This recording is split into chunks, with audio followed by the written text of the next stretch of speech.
In the far reaches of the Andromeda galaxy lay the crystalline planet Valera.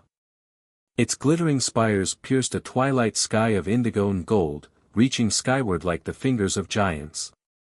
Below, in labyrinthine streets that pulsed with energy, Valerans of all colors and adornments went about their lives under a strict hierarchy. At the pinnacle was King Zeker, an iron-fisted ruler whose monarchy had endured for eons. Valera was a place of immense beauty, but also of strife, as rumors of rebellion brewed in the shadowed corners of its shimmering towers. Dr. Kieran Mallory, a human physician from Earth, had been stationed on Valera's capital city of Zafir as part of the Intergalactic Aid Corps. It was a prestigious assignment, the chance of a lifetime to practice medicine on the frontiers of known space. But life on an alien world, light years from home, was endlessly challenging. Kieran worked tirelessly in a gleaming Zafir clinic, his patients a parade of exotic species, lithe Valerans with lucent, gemstone skin, stocky organs covered in metallic scales, gelatinous blowbites that communicated via luminescent pulses. Even with the aid of translator microbes and an AI assistant, each case required all of Kieran's knowledge and concentration. Yet it was this very challenge that had drawn him to xenomedicine.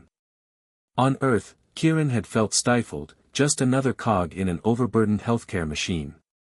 Out here, he was a pioneer. His successes, and failures, rippled across worlds. One particularly trying day, after a grueling surgery on a plasma-based life form, Kieran stumbled out of the operating theater, exhausted but satisfied. He'd saved the creature, pulled it back from the incorporeal brink. He stripped off his surgical gown and sank into a chair in the staff break room, ready to savor a moment's peace. It was then that Kieran's wristcom buzzed. He tapped the device and a holographic display sprang to life, showing the face of his Valeran assistant, Zyla. Her opalescent skin looked washed out, her usually geometric facial markings drooping. "Dr. Mallory, you're needed in the emergency bay," she said, her voice strained even through the translator. It's the princess." Kieran was on his feet in an instant, fatigue forgotten. Princess Ira was King Zeker's only child, and his disfavor with her was well known. The news streams were full of stories of their clashes, of Ira's rebellious streak and Zeker's draconian response.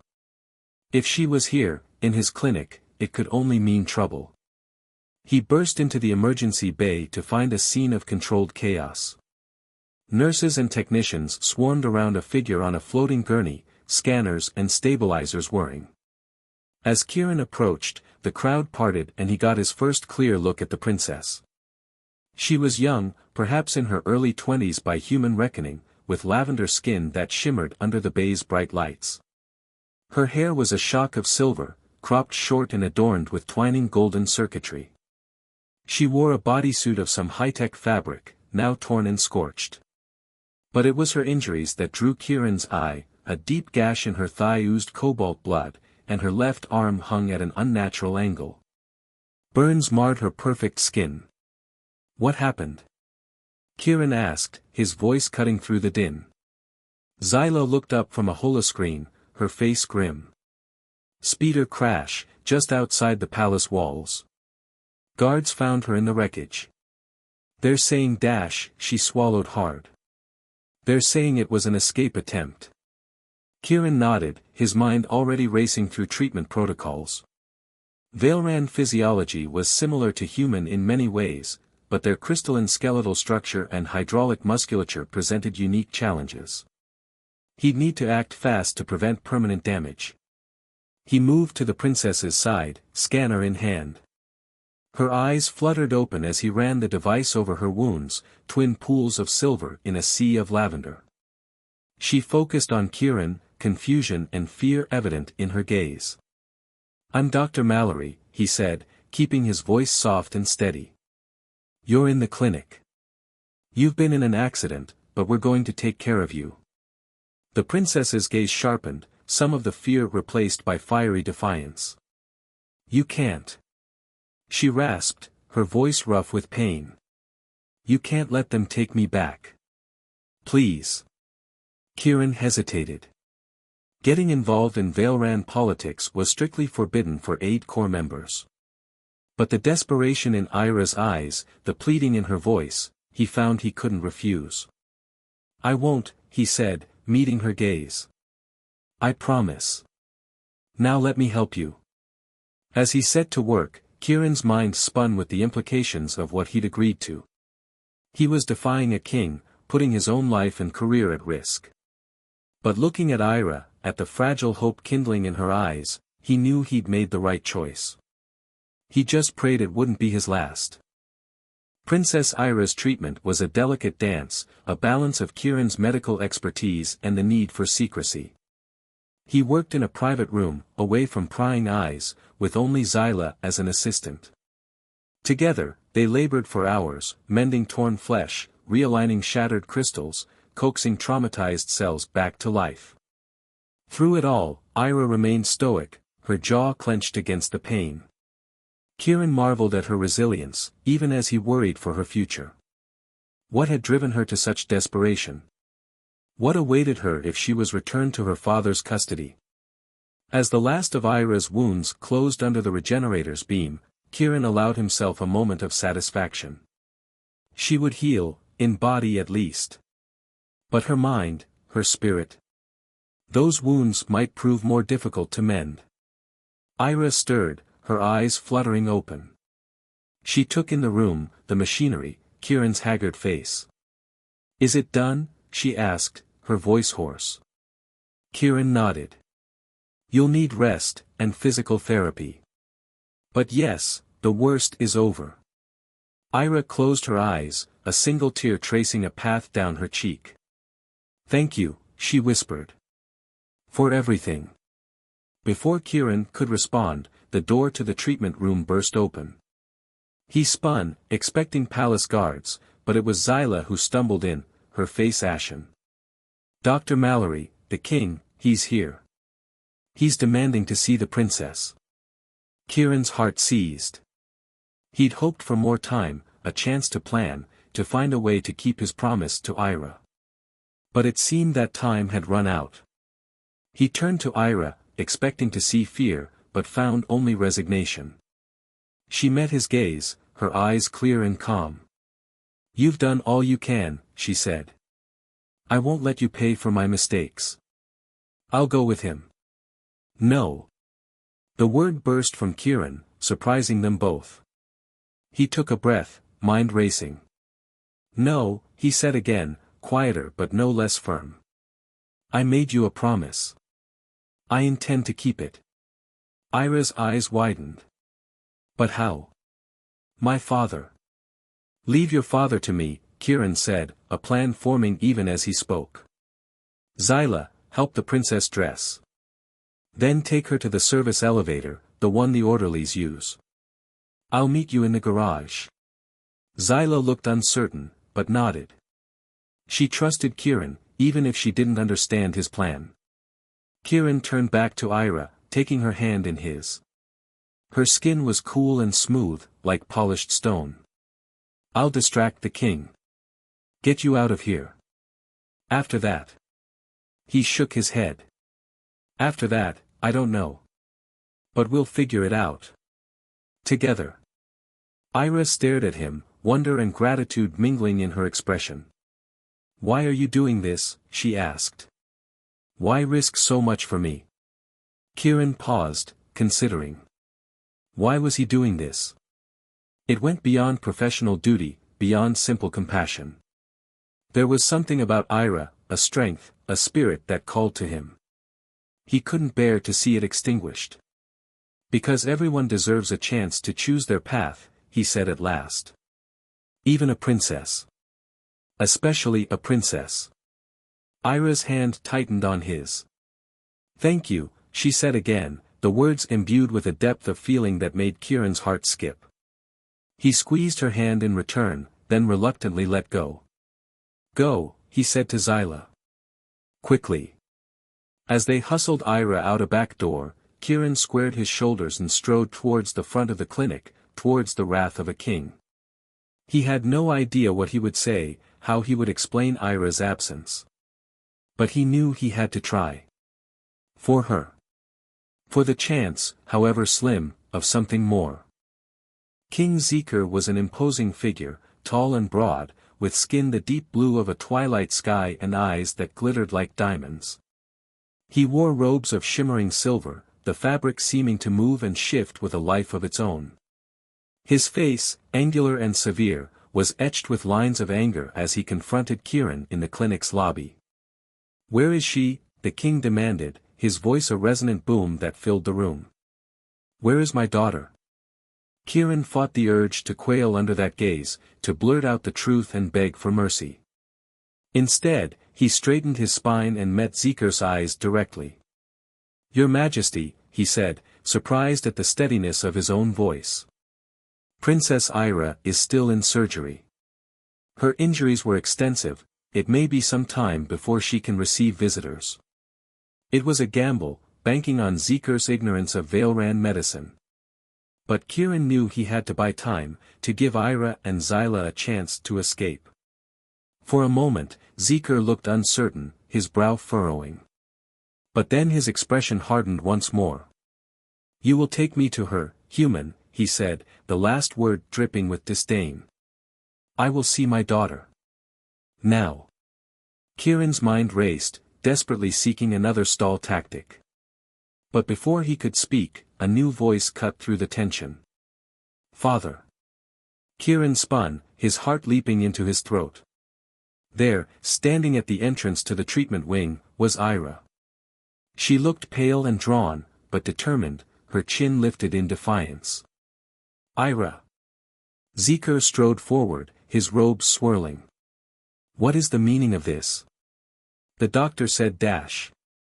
"The doctor was protecting me," Ira said, her voice ringing clear. "As I asked him to." Kieran stared at her, aghast. What was she doing? Why had she come back? Zeker's face darkened, his lips pulling back from teeth that seemed unnaturally sharp. "Protecting you? From what? From your duties? From your rightful place?" Ira met her father's glare without flinching. "From a life without choice," she said. "From a future I don't want." The king's hands clenched into fists, energy crackling around him like a growing storm. "You ungrateful child," he hissed. "After all I've given you, all I've done for you dash. What you've done for me." Ira's laugh was bitter. "You've imprisoned me. Controlled me. Denied me any semblance of freedom or self-determination." She took a step forward, then another, until she was standing directly before her father. Kieran tensed, ready to intervene, but Ira shot him a warning glance. "I am not ungrateful," she said, her voice softening slightly. "I am not unaware of my privilege, my position. But father, surely even a princess has the right to seek her own happiness. To choose her own path." For a long moment, Zeker was silent, his expression unreadable. Then, to Kieran's shock, his shoulders slumped, the crackling energy dissipating. "Is that truly what you want?" he asked, his voice rough. "To abandon your home? Your people?" Ira reached out, laying a hand on her father's arm. "I don't want to abandon anything," she said. "I want to serve my people, but in my own way. I want to learn, to grow, to become the leader they deserve. But I can't do that from behind palace walls." Zeker sighed, a sound of immense weariness. He covered Ira's hand with his own. "I have been harsh, perhaps," he admitted. "I wanted to protect you, to prepare you for the weight of the crown. But perhaps, in my zeal, I have done more harm than good." He turned to Kieran, who had been watching this exchange with growing wonder. "Doctor," the king said, "it seems I owe you a debt. You have cared for my daughter, in more ways than one." Kieran bowed his head. "I only did what I felt was right, Your Majesty." Zeker nodded.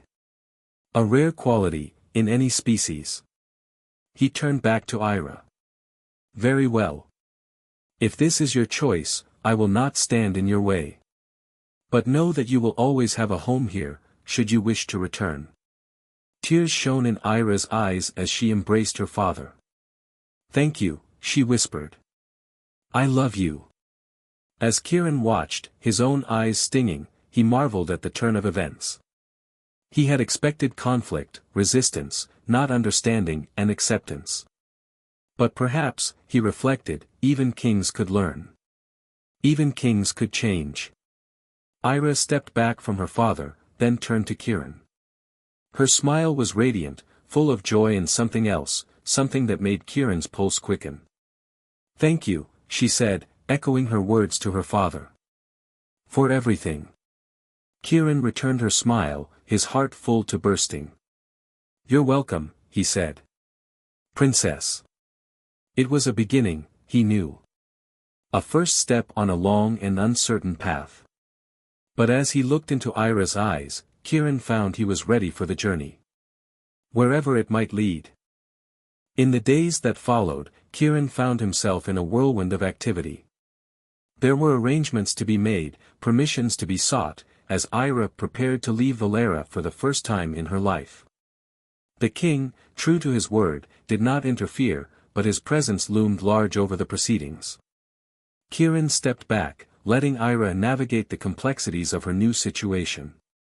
She met with advisors, with officials from the Aid Corps, with representatives of a dozen different worlds.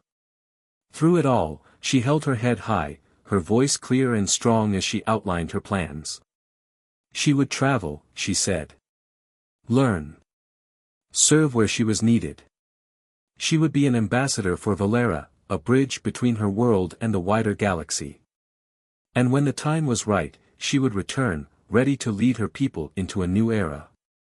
Kieran watched her with a mixture of pride and trepidation. He had no doubt that Ira would succeed in whatever she set her mind to. But a part of him, a selfish part, wondered where he would fit into this new future she was building. He got his answer on the eve of Ira's departure. She came to him in the clinic, after the last of the patients had been seen and the staff had gone home. She was dressed simply, in a tunic and trousers that made her look more like a traveler than a princess. "Kieran," she said, and the sound of his name on her lips sent a shiver through him. "I wanted to thank you again. For everything you've done." Kieran shook his head. "You don't need to keep thanking me," he said. "I was just doing my job." Ira smiled, a gentle curve of her lips. "We both know that's not true," she said. "You went above and beyond. You risked everything for me. I won't forget that." She stepped closer, close enough that Kieran could feel the warmth of her, could catch the scent of her, like starlight and cinnamon. "I was hoping," she said, her voice softer now, "that you might consider coming with me." Kieran's heart stopped, then started again at double speed.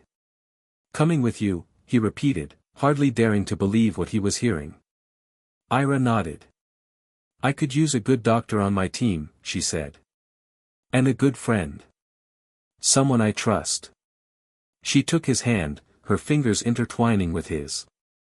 "I know it's a lot to ask," she said. "You have a life here, important work. But I..." She took a deep breath. "I don't want to do this without you." Kieran stared at her, at this remarkable woman who had burst into his life like a supernova.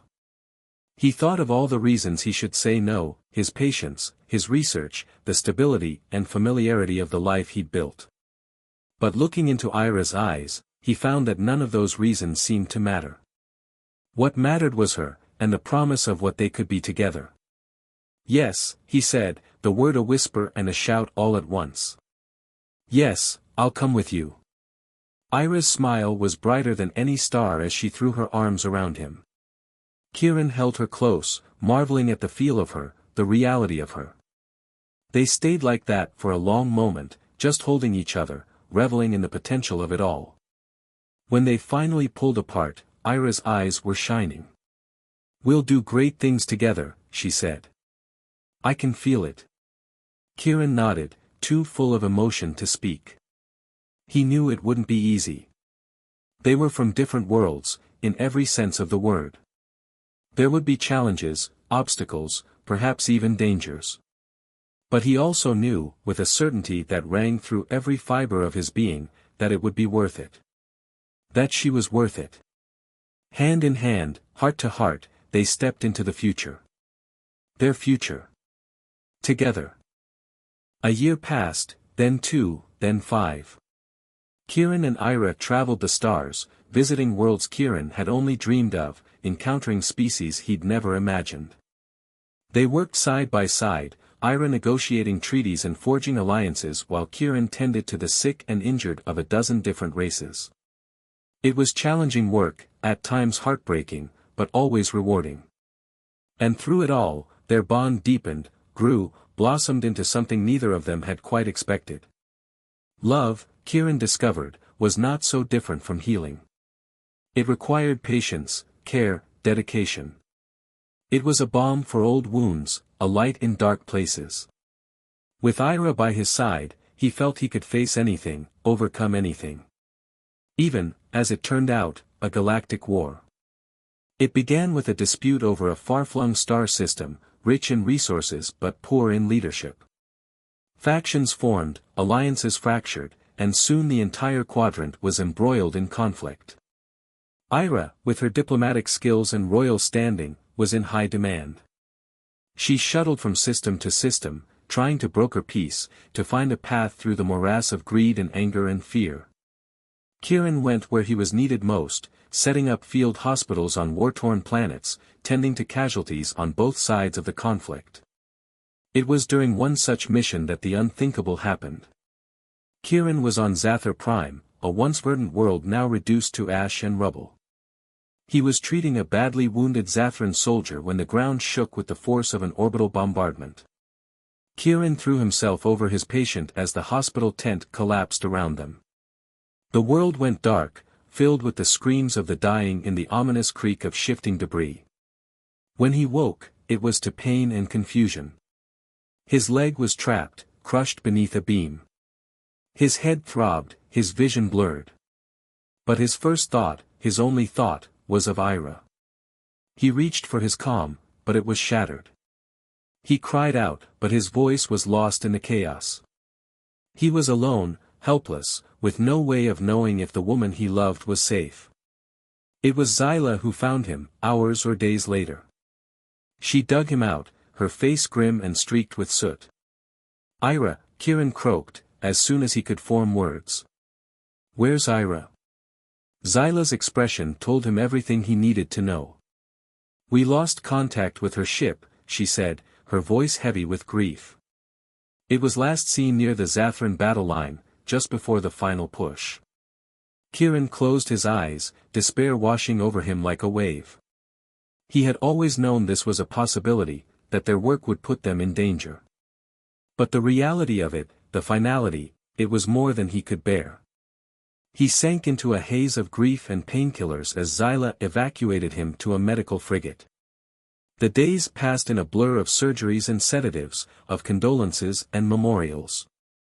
The war ended, the factions reaching a tenuous peace, but for Kieran, the world had ended with Ira.